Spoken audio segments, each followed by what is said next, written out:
Welcome to another edition of Thunder and Lightning. I'm your host, Dan. Of course, next to me is Nikki Nick.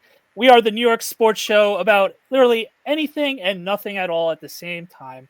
Nick, busy day in Giant Land. We had to do a special Friday night podcast. So New York football Giants and Daniel Jones parted ways mutually today. And boy, we knew that Daniel Jones wasn't going to be on the team for long. Most cases, they usually send them home. Like Derek Carr did a few years ago with the Raiders, and then Russell Wilson last year because of the injury settlement history of that. So after yesterday's like brief press conference from Daniel Jones, you could tell it was already over. We didn't know when he was going to get cut, if he was even going to get cut or just sent home. But today he came to the Meadowlands and asked for his release with Mr. Merrill. So what say you? How crazy was today? It's been an active few weeks in Giants land. I think I'm not as surprised as some of this fan base because I alluded to it in my video. I didn't want to really get into it until we got on tonight. Mm-hmm. If you go all the way back to Saquon contract negotiations and how all of that has kind of snowballed into where this team and franchise stands today, I think if you read between the lines on a lot of that, the writing was on the wall. I think if you listen to the press conferences the past 2 weeks, basically said it all to you. So I'm not that surprised, and I honestly don't blame him for asking to be released. I would probably too at this point. And I had said in the video, like, I saw somebody say, "Oh, if you're a Daniel Jones hater, like, there's no thanking him for his service." But it's like, yeah, listen, I don't like him as a quarterback, but I do appreciate that he gave 6 years of his life here. And I think he handled the New York market really well. We always talk about, you got to have that certain personality type to handle the New York media. And like I said, Danny, there's no way he went out on that field every week and like wanted to lose. Like nobody wanted to be more successful than him, I bet. You know what I mean? Like it's the same for me in my business. Nobody wants it more than I do, right? So I guarantee you, like he did not have that mindset of failing. I don't think the Giants set him up properly for a majority of his career here. Right. It's really unfortunate. And that's fair. That it just didn't work. Something was not working. It just didn't work. Now, I mean, we don't know. Tommy DeVito's out there. Maybe it just doesn't work. I don't know. But I think you can say thank you for him trying to give his all and really, I mean, in the playoff run. But I think if you go all the way back to the first Saquon negotiations, that really snowballed into literally everything and dictated all of the things and all of the next steps that came after it. So if you take all that into account, you take into account how weird the press conferences have been, and if you can read between the lines and you understand coach speak and media and it was like collectively, was it last week or the week before? The entire beat just flipped, right? It was like everything went upside down. So I don't know about you. I'm not that surprised about this. Something had to give, right? Like the pressure valve just had to release. Yeah. And I also want to say he's obviously a proud athlete. He's a professional athlete. He's a proud person about being a elite of the elite and then being stuck on the fourth team doing basically being on the fourth team, getting a guy that just literally got signed to the practice squad in Tim Boyle. You're just like, all right, I get it. This is all about the money. I get it. I'm not suck. I do suck, but you're putting me all the way to the fourth string. That's, for his sake, disrespectful. For most everybody else, who cares? It is what it is. But I'm proud. Everybody sees me. I was the quote unquote leader of this team, and you basically demote me to being that person. I would, from his standpoint, I would be very upset and hurt by that, and definitely be like, "Hey, dude, I literally gave you guys everything. Blood, Yeah. sweat, tears, knee injuries, neck injuries, and I know there was no specific way of handling this, and it was going to be awkward regardless." And then it backfired on the Giants for making him looking like the innocent one and the one that just because he sucked, that's all out the window now. So uh, with that, it was just a weird thing right now. Hi, Chris. What's going on?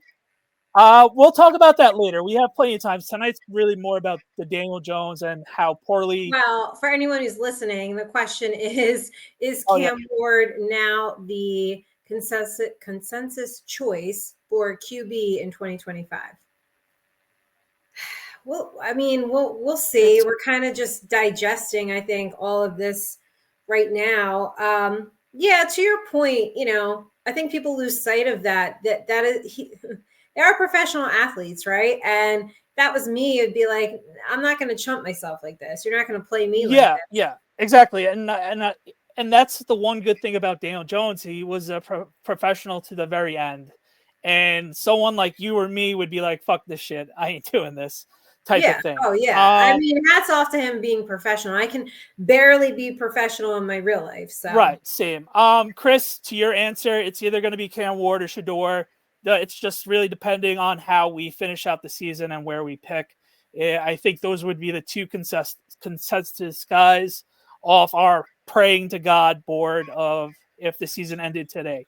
We get the third pick, by the way, because the Browns win. Yeah, right. it was just we're Preserve that praying. third pick, man. All right.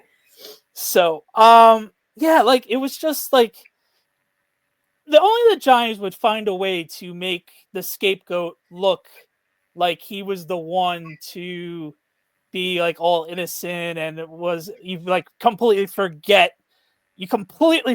that the reason why he got benched originally was because of his play on top of the injury thing, and leave it to the Giants for some people said fumbled. You agree it was somewhat of a hack job of the way the communication all went Oh, down, and then the whole media went down. Like we mentioned Monday. I saw Dan Duggan's tweet, "Oh, later in the week we'll find out who's going to start." And then literally 10 minutes later the national media goes, "By the way, Daniel Jones has lost his job."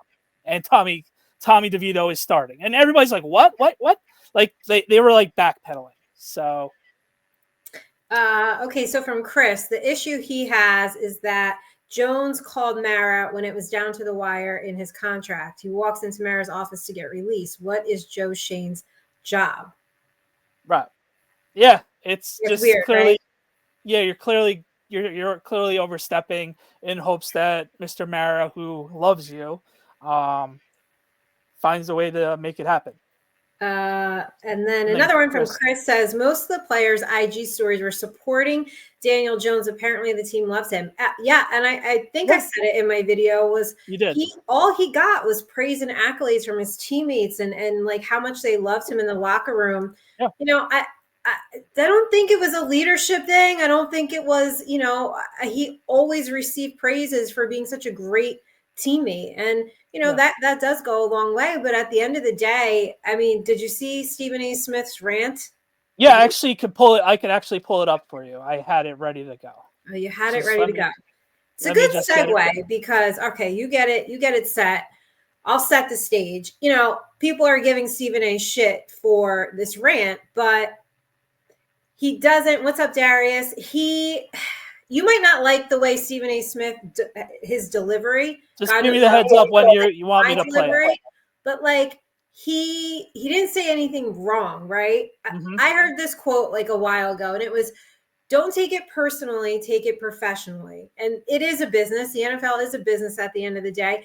I don't think Stephen A. necessarily said anything wrong. Maybe the delivery sucked, and everybody else on the panel is just sitting there like, oh my God, sipping tea. I think it's interesting that people think the Giants don't call when they don't like the coverage they're getting. But Right. do you want to play this or no? Yeah. I was waiting for you to finish here. Yeah, Here we'll we get go. into it. Because We'll nobody's dissect talking about it your after. personal life. Nobody's gotten into anything. Your performance was put on public display, and you were 20 games under 500. You have been abhorrent. You have been awful as the quarterback for the New York Giants. And on top of it all, they let go of Saquon Barkley to make sure they took care of you. They gave you the bag instead of him, which is another blemish. But here's the biggest thing, and I'm going to end it by saying this. The New York Giants, respectfully, shut the hell up. Y'all are awful as an organization. You won a Super Bowl in 2007. You won a Super Bowl in 2011. Look at Cam. Outside of that, since 2011, the Giants have made, that's 13 years. The Giants have made the playoffs twice. They won one playoff game. And you got the nerve to sit up there and put on and call the officers and complain to executives about somebody that went on national television to do their job. Why don't you do your damn job as an organization? Y'all are sorry. Agreed. Y'all are pathetic. The only reason why you get away with it is because the Jets have been worse. Because they ain't make the damn playoffs since 2010. And you got the nerve to sit up there and call the network because you want to whine and moan about your ineptitude being put on public display. Well, maybe if you let people watch it for free and then charge them for coming to watch your sorry asses, maybe you would have been in a position to say something, but you didn't. Go to break.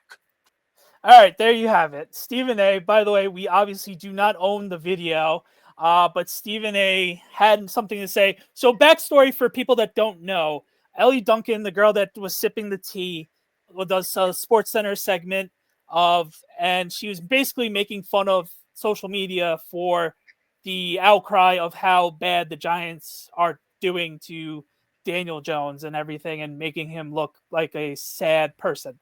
So no one knew about that story until the Giants PR exec, Pat Hanlon, tweeted about it yesterday. And apparently they went to ESPN and complained about it. And there you go. You saw Stephen A. freaking out on everybody. So, Nick, take it away. So, no lies detected. And what I saw going through the comments was, oh, there's no way the Giants would call and complain, right, about the coverage that they're getting. There's no way that they would do that. Right. Listen, just say it. They've done it to me, everyone. They've done it to me. So they absolutely will, if they are not happy with the way you are spinning your narrative and coverage, they will absolutely say something to you. So for everyone who's so surprised, don't be surprised. It really doesn't matter if you're part of legacy media or independent media. If they don't like it, they will tell you. So I have gotten into arguments with their PR and communications department. So I don't think anyone should be surprised. They very much want a certain narrative pushed. They very much want certain people in the media to push said narrative. And we know those people. We know who those people are. And if you do not play that game, you know, they don't like you. So for me, you're not going to tell me how to cover you, how to write, what kind of content I do. If you want better press and coverage, put a better product on the field. Right. And that's really it. And listen, this is a side gig. Like, I don't give two fucks if the Giants want me there or not. Because you know who does? WNBA and every single, college that is clamoring for media and sports coverage and attention. So for the Giants, you wanted attention, you fucking got it. Be careful what you wish for. It's not our fault that you have fumbled your PR communications since the Saquon contract negotiations the first fucking time. The first time. Like, Danny, if we really dissect it and break it down, go through it. So he says no to the first offer, right? Saquon? Yeah. It was the first time. And then, if you remember, it was literally down to the final 2 minutes of who was going to get tagged, who was going to get the contract. Obviously, at the time, it looked like the right idea because you're going to have to pay a quarterback in hopes that Dabes was going to groom him into being that better quarterback that we all hope and prayed, obviously. And that was the first friction of everything going on.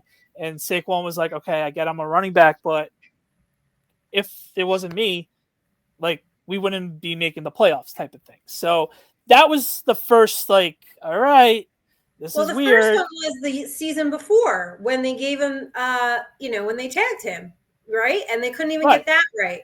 Yeah. Right. So that's what I was saying. Yeah. Oh, I thought you were talking about this year when he started. No, I was talking. No. When he first got the tag, it was like, oh, okay, I guess either you're gonna give me a tag again, which he expected, or a team was gonna blow me out of the water, and they did. That first offer to Saquon, they fumbled that so bad on the PR and communications department to the point that I was standing right there. There were ex-players saying their piece about the organization right in front of me, right? But they didn't care who was hearing it. I never talked about it. I never reported on it. I never wrote a story about it. But the information that I sat on, I never said anything, but they fumbled it so bad that their own, people in the building were like, what the fuck are they doing?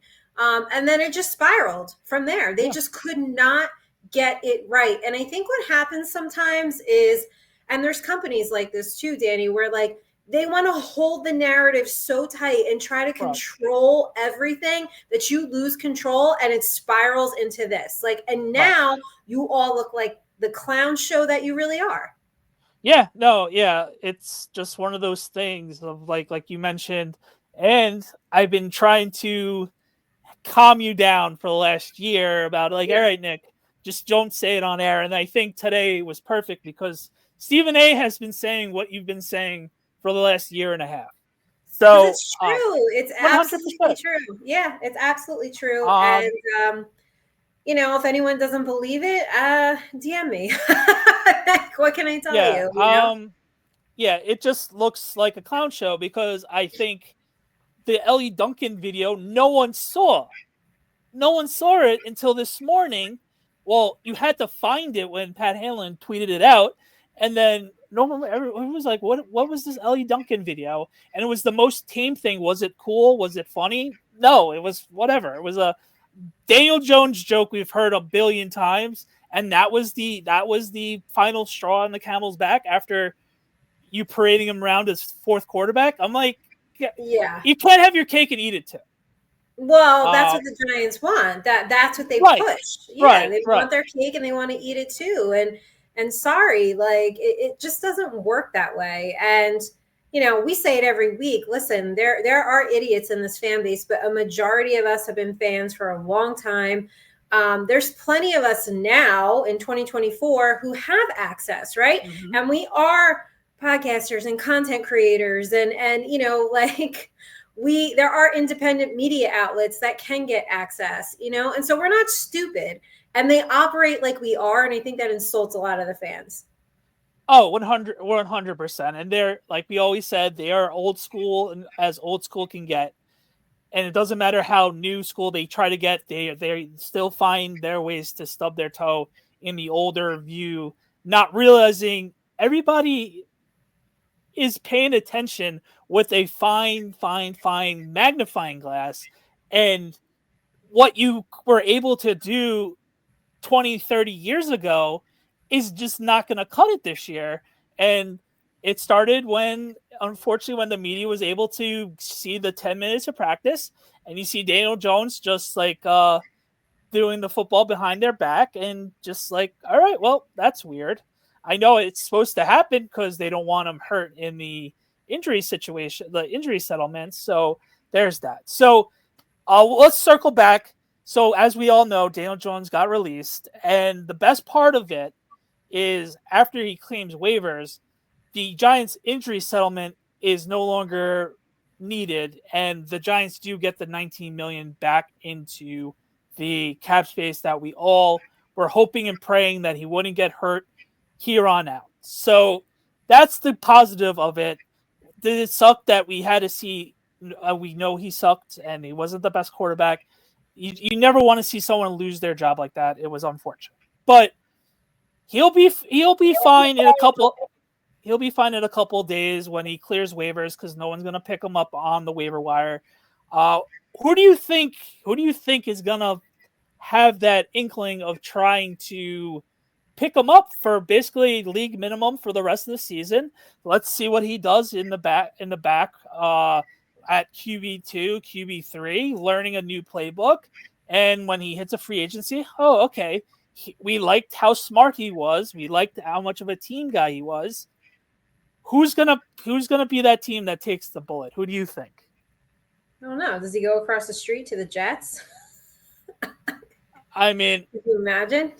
That would be funny. Some people joke that it would be funny and peak Jerry Jones if he was to sign with the Cowboys, give him the game plan, and learn, because Cooper Rush and Trey Lance are obviously not going to get What the a job Thanksgiving matchup that would be. Tommy DeVito versus Daniel Jones, who's now got a star on his helmet. And I mean, not from knowing a the rating Cowboy standpoint, I mean, holy shit, that would sell.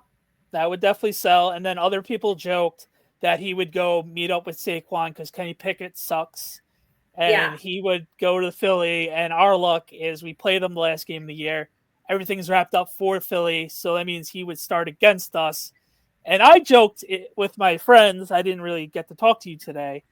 Our luck with Daniel Jones is he plays with the Eagles. He throws a back-breaking pick six. I know, an interception this year. Who would have thunk it?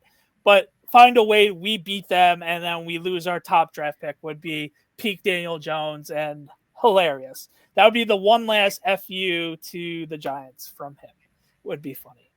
Twitter would absolutely explode. But I could see that. Does he go home? I know the quarterback room in Carolina is pretty loaded right now. Does he go to Denver because Davis Webb is the quarterback coach there? So there's places where you could see where he would go, where he wouldn't go. Seattle sees him going to Seattle. Okay, that's an interesting spot. I don't really see that, but okay. I think if you go just think about division by division, who needs him? Well, the Cowboys theoretically. The Cowboys, yeah. Okay. The Raiders could always use him. Yes. He could easily start if they're planning to save their jobs and whatever. Who else has a hurt quarterback? Well, Tennessee seems to like Levis a little bit. He's been opening it up a little bit. Right. I wouldn't be like, oh, we're gonna go sign Daniel Jones. Just those fantasy teams that I mentioned. That basically would be it. None of the Florida teams. With our luck, though. Maybe Minnesota. See what they have. Minnesota. I do think that wherever he goes with our luck, watch him light it up. I mean, I could see Minnesota for the reasoning of, all right, Sam Darnold basically played himself out of a contract next year. Let's see what he does behind the scenes, and if Sam Darnold starts to sink, Daniel Jones in the next 7 weeks could learn about the playbook and throw it up to Justin Jefferson, and there would be no difference, Minnesota would be fun, and then you could see him backing up J.J. McCarthy because the contract would be cheaper than Sam's. That would be one. I don't really have a gut feeling because I could see the funniness out of the Eagles and Cowboys, and I could see the logical thing out of the Raiders and Vikings. Yeah, no, I'm with you. I mean, why do I just feel like it will be a division rival? I mean, no one thought Saquon was going to go to Philly. Right. You never say never, right? I mean, listen, at the end of the day, I never – just because I don't like Daniel Jones as a quarterback didn't mean I didn't want him to be successful here. Correct. I mean, he's the quarterback of the team we root for. I never wanted him to fail. I wasn't rooting for him to like have a bad game. No, never. It's just never. Yeah. At some point it was like, what else do we need to see here? And like I said at the beginning of the show, I don't think the Giants necessarily did right by him for a few years of his career either. So I don't know. I just think that this organization, they like to tout how classy they are and how great they are, and they're this storied, historic franchise, and they are those things, but God, they really just seem to fumble like all internal like communications and PR and the way they handle certain things and regimes, and it's just a mess. Before you go on, I also forgot to mention What? Brian Dable's press conference today had no idea this was going to happen as he got into the office today. And then we don't know if this was Brian Dable speak or he actually, in fact, didn't know. I highly doubt he definitely did know, because you're starting quarterback for the last 3 years. You're not going to know that he's about to get cut, please. But I think that was just Dable being Dable and acting surprised when we all know the answer. Yeah, who knows what to believe? But like, the chat was saying, I mean, he just went right to John Mara. So I don't know. Is it possible? I mean, I guess so. It's hard to believe that the head coach wouldn't have, been somewhat privy to this, but right. I don't know. Then again, if you ask me, do you know what goes on at Hello Green every second of the day and what your team is doing? No. Right. You're right. And this is very jet-like, as we saw this week when they fired Joe Douglas. When they fired Coach Saleh, Joe Douglas had no idea about this, and obviously the owner has the right to fire people, but it was just like, oh, whoa, okay, well, bye, Coach Saleh. I think it makes you question, like, what exactly goes on with New York football? Like, why? Yeah. Why are people jumping over other people? Like, why are key members of management and front office not clued in, whether they say they are or aren't, whatever. That's what he's putting out there. So if we have to take him on his word, then it's like, well, how did you not know? Like, did you not have a conversation? I don't know. I truly don't. I don't know, but I do know how you could easily not know what's going on all at the same time. It's a very weird thing. Yeah, it's very weird. All right, last Daniel Jones thing I have to talk about, and you know where I'm going. It's a nice joke. One of my fantasy team name is Danny Dimes because of my name and the play of Daniel Jones. Do I get to be grandfathered in with the name because of my name, or do I just get the stink off of it and pick a new name next season? So I feel like you got to stick with it, right? I'm going to have to change the avatar because it's 2019. I haven't changed it since 2019, and it's him fist pounding to Eli Manning. Well, I like that avatar. Listen, mine's been Eli is the Manning since I started playing fantasy football. But I feel like for you, your name is in it. And people don't know that we talk about having like alter ego names, and like that's your like Danny Dimes. But we do DYMES for you. Yeah, because of the joke. Yeah. Because of the joke. I say keep it, right? I feel like, is that bad juju to change it now? Because you kind of went on a roll, right? Like. Yeah, no, I definitely won a couple of championships on it. So maybe consider it next year, but you're going to change it right now? No, I'm not changing it this year. We're already in the mode. I'm talking about next year. Why don't you wait and see where he goes? It might just end up being a funny joke if you leave it. Yeah, that's what I'm saying. I think I did it since his rookie year, so I think I'm pretty much grandfathered in, and everybody gets, his name is Danny. Okay, we got it. I think everybody gets it. Aren't you playing in a league where you've played with people for a while? Oh, no, yeah. I've had this league for 15 years. Oh, I'm not changing it now, Darius. I'm just saying after the season. Apparently he's thinking ahead. I thought he meant like he's changing it tonight as soon as we get off the show. No.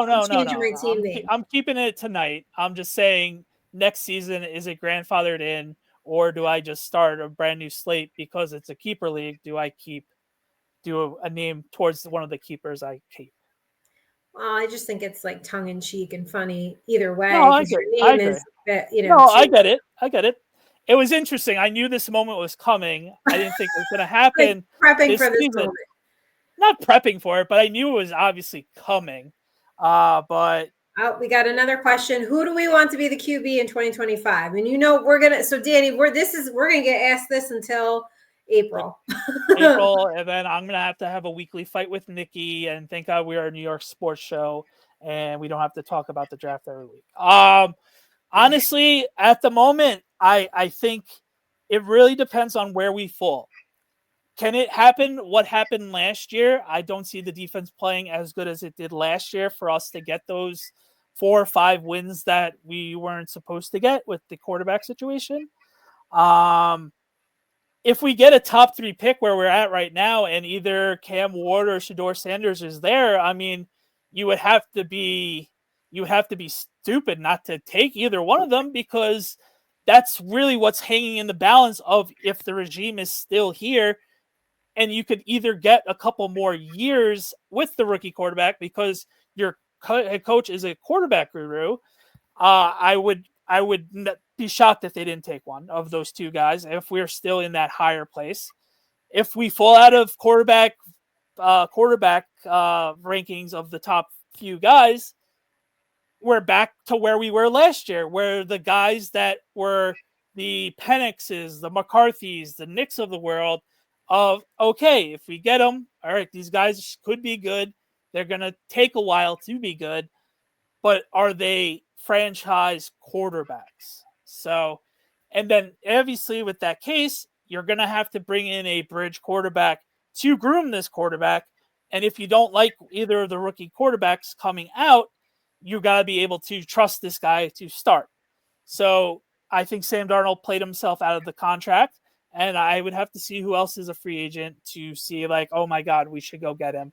Maybe a Kirk Cousins if they find a way to cut him. I don't know. I think he's making too much money and he's a little old for my liking. I am in the let's get a rookie, let's groom it, and start fresh roster-wise would be the way to go. What about you, Nick?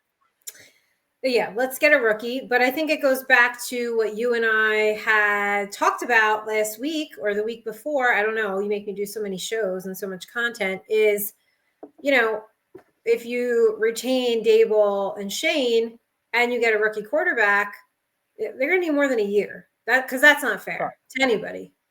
Right? So, but that's what they did. That's what they did with Pat Shurmur. So they have to be smart and cognizant of that situation. And we're back to square one. And we're back to square one again. Like, it's just, I feel like, part of me is like, let them all just go. Just completely start fresh. And but the potential you don't is want to there. do that either, right? Like, the potential is there because we might not win another game, or we might win 2 games each. And what is a 4-14 record? No, 4-15 record. You're not doing much. 4-13 record. You're not staying. It's clear they're trying to lose. Like, right.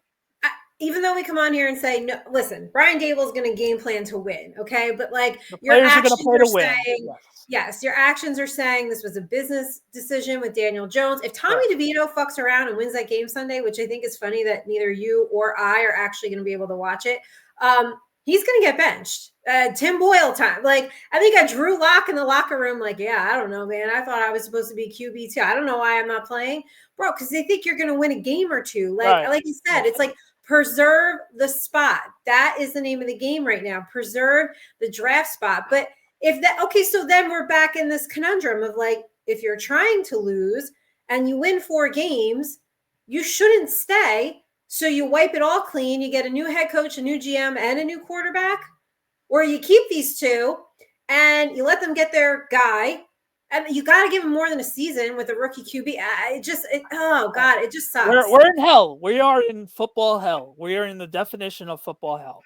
And they're going to have to find a way to dig themselves out of it. Hopefully we get a knight in shining armor to save us because, we are in the deepest depths of hell right now. And we need to find a way to get out of it and be that team that everybody was proud of this franchise. And I was talking to a couple people today, if Daniel Jones was to go to the Cowboys, obviously we're going to make fan fiction out of it, and he was to beat us, I would just laugh. It would be like, and I told my friend, and I would be like, what's another day of jokes? Honestly, I am so numb by the jokes right now.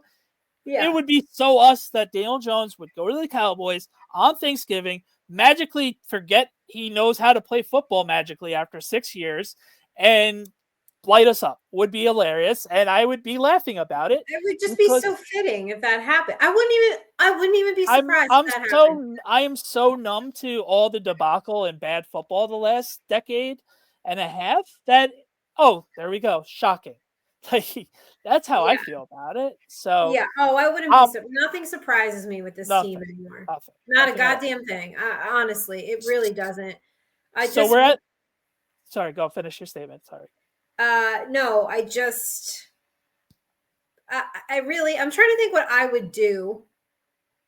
Do I keep those two and let them get their guy? Or if you finish with 4 and just, I know where you're at with it. I know where you're at with it. Yeah, I think, dude, it would be one thing. And last year I was like, well, look how he's game planning and getting these wins. Yes. Right. But I think your record says what your record says. And unfortunately, it's going against the grain where the Giants should have continuity. But at this rate, the way everything has played out the last year, the optics have been absolutely brutal. I don't see how they could survive this if the season goes the way we both expect it to go. There's just no way. And by the way, it's not just Joe Shane and Brian Dable. No, absolutely not. Fumbling, internally. It's PR, the whole. There's a lot wrong in that franchise. There's a lot wrong. And it would do them a lot of good to maybe look in the mirror and look in a little bit and say, like, we need to make changes across the board here, because they just seem to just make mistake after mistake after mistake after mistake. And there are plenty of teams who have been in football hell. Darius is saying we've been in football hell for over a decade. Plenty of teams have been there, but they eventually figure it out. The Commanders, us and the Jets. It's us, the Jets, and the Browns. It's New York football. It's. Did you see? I think it was License Plate Guy that originally tweeted it, and I retweeted it, and it was Tom Coughlin giving that icy look. Yeah. After that happened, and it said, like, the moment that changed it all. You can't convince me otherwise. That was the tipping point. I know we're gonna go back from last week with what I'm about to say, and it's still harping back in the back of my mind when Joe Shane was trying to justify that we have been in 1-score games basically every week. All right, well, I'll DM Han. Who's that hot girl that I love? Who's that hot girl? Give me the blonde one. I'm drawing a blank right now, but everybody knows. Like, I'm DMing the hottest girl on the planet who's a supermodel. Hey, we want to go out sometime, something like that. Who cares? You're still not going to have any chance of going out with her because she's beyond your league. And that's similar how I feel with Joe Shane in terms of, we were in 1-score games. Okay, cool. Maybe in my next life, I will be able to Sydney Sweeney. I could call, maybe in my next life, I could call Sydney Sweeney and be like, hey, I lost all these games, but they're by 1 score. Do you still want to go out with me? No, you're still lost. You're still a loser, so it don't matter. Well, almost doesn't count, right? Right. So it's like he tried to, like, give some credit to, like, moral victories and, like, they were 1-score games. It doesn't matter. A loss is a loss. Win is a win. A loss is a loss. And like we have been saying for weeks, how does this all go away? Win some fucking games. However, now at this point in the season, it's, do we want to win games? Well, now we need a quarterback. Well, now we might need a new coach, and now we might need a new GM, and now we might flip some of that front office over. And it's like, again, they put the fans in this shitty position, and fans are the lifeblood of any sport, any pro sport. We're the ones that are spending our money, like you season ticket holders and stuff. And even if you're not, we're still spending money on merch. I mean, God damn it. We have a whole show dedicated to them, and we're not supposed to. It's supposed to be all New York, and we're supposed to come on for 15 minutes today, and we're about to hit the 40-minute mark because this franchise is so goddamn dysfunctional, and they've been dysfunctional for over a decade. It is like a bad relationship.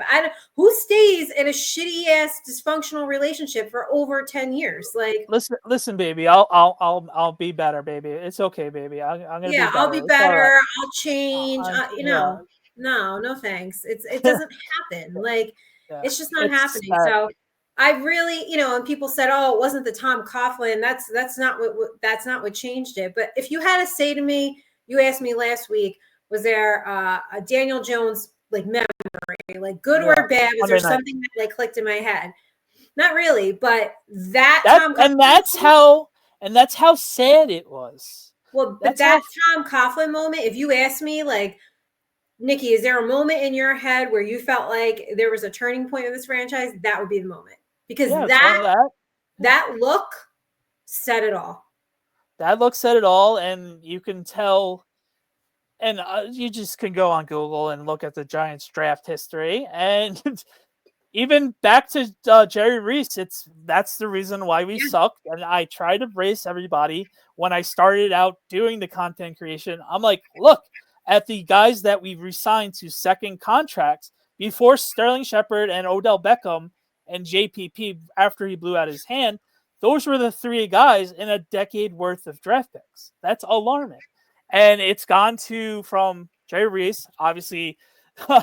We all know how wonderful Dave Gettleman was, and it's just the never-ending cycle. And so far, 2 out of the 3 drafts at the We moment. didn't sign him to trade him. That would be another turning point for me.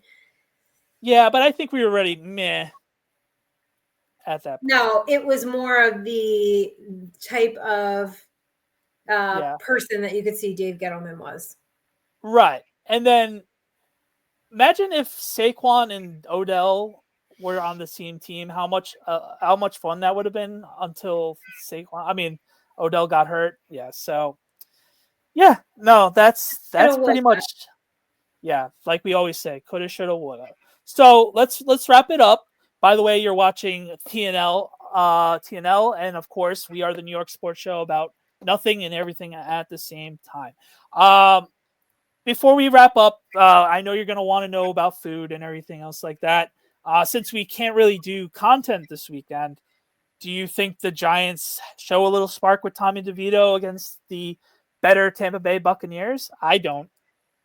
Oh yeah, I think there's going to be a little extra spark. Maybe a little bit more offense. Maybe we're gonna focus on Malik Neighbors. Probably a little too much. Probably I could definitely see that. He's going to be the crutch. I think that'll be fun. We'll probably have fun for the first 3 quarters. Oh, this is a close game. And then Tampa, who's much better than us, with Sterling Shepard coming back and Mike Evans. And their running game is going to run all over our defense. So don't be shocked that they control the game, and we're just going to have to play from behind, which we're very used to doing for most of the games. So I don't see us winning. I would probably even take the points. I don't even know what the points are. I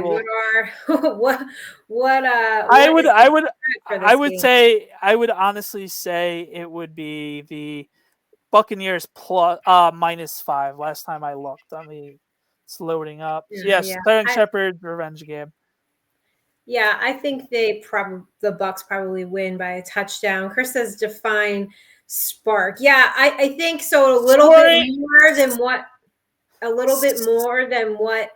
they've been given, and maybe I think scoring 20 points. I think that 5.5. I think that you nailed it. By the way. Yeah, I think a touchdown.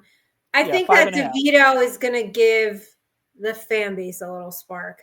I think everyone's going to be a little hyped up, right? They're going to be like, yes, a little entertainment. I don't see that, though. I do. Oh, yeah, I do. A little bit. People say it now, but when he gets out there and if he scores a touchdown, there's going to be a lot of spark. Like, yeah, you're right. It's fresh. It's fresh blood. It's fresh. And it's not Daniel Jones. You're right. It's not Daniel Jones. It's going to spark it in a different way. Do I think they're going to go out there and be world beaters and light it up? No. I think Tommy DeVito throws a touchdown to Malik Neighbors. Yeah, probably. And I think everyone's going to lose their mind and the fans are going to go, completely, batshit crazy in one direction. And everyone's going to be like insane or, they're going to hate their life. I don't know. But yes, I think maybe a chaotic spark is going to get lit. Sure. Yeah. That's we put fun in dysfunction.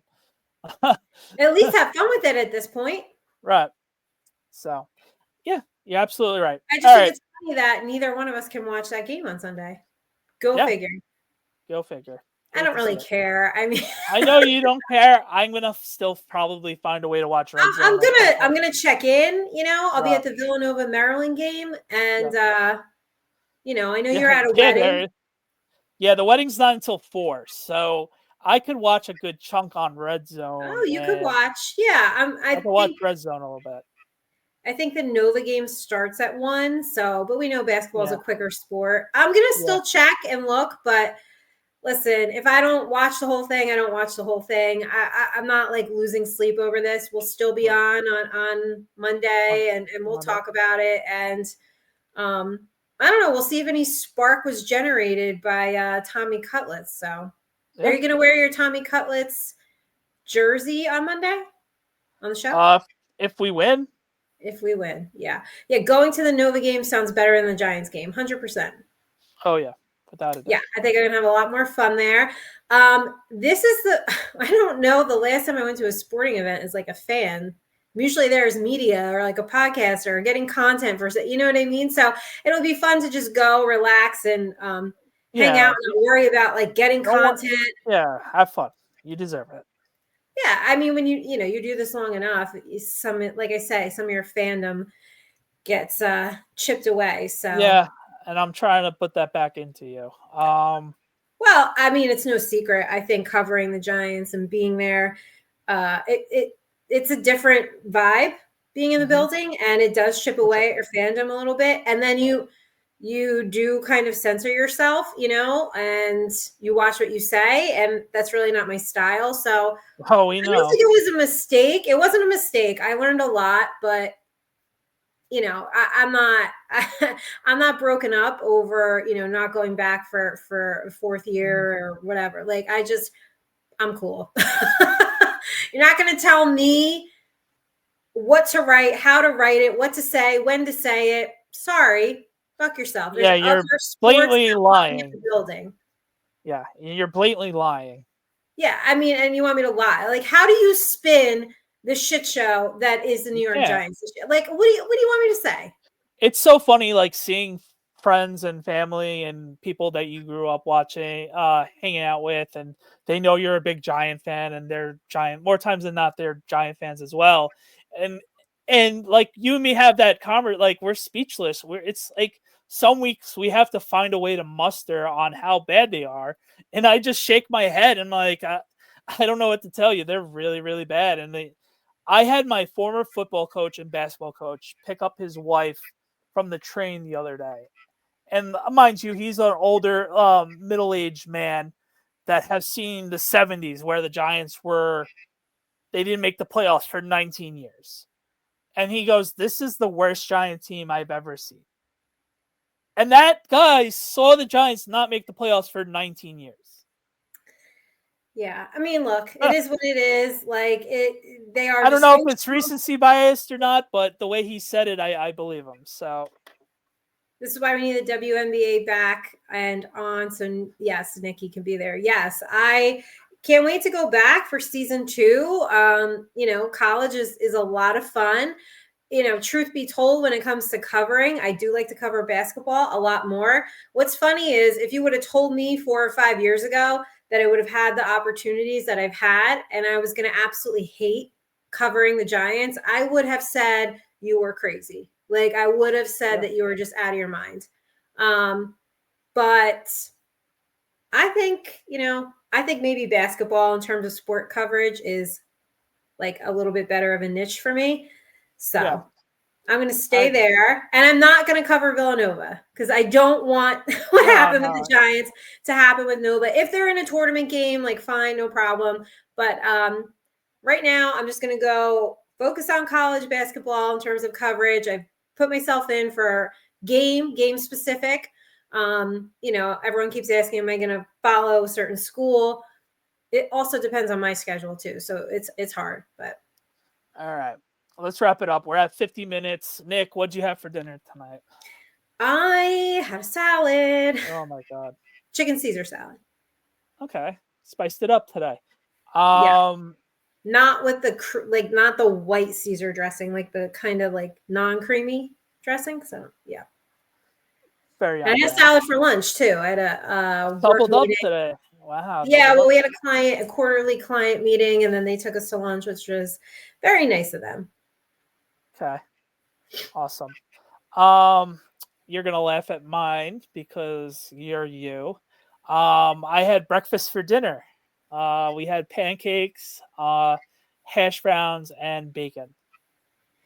So I don't eat pancakes or hash browns. I don't hate bacon. I just don't eat a lot of it. And I don't hate breakfast for dinner. There are plenty of times where I've made like 2 scrambled eggs and like a multi-grain English muffin, and I called it a day. So Chris made homemade chili with jalapeno cheddar cornbread. I hope Would you you're eat home. I hope you're home, Chris. If I'm by a toilet, I would. Oh. But you said Chris is a good cook, right? Like he's like makes Yeah, amazing no, food. Chris cooks for his fire department. Right, So, okay. yeah, I mean, if you're feeding a army of firefighters and EMT people, I mean, you're not a slouch, you know. Oh, No, no at work, beans. no He's at beans. work. No beans in the chili. All right, Okay. I no beans in the chili. I would eat it. There you go. There you go. Okay, so I don't hate. Now, did you have orange juice? Like, what did you drink with that though? Like, did you go breakfast Me? beverage? No, I went water. I just went simple water. Yeah, Nothing I don't crazy. hate it. I think breakfast for dinner is Yeah, sometimes perfectly it's just fine. like, all right, pancakes, awesome.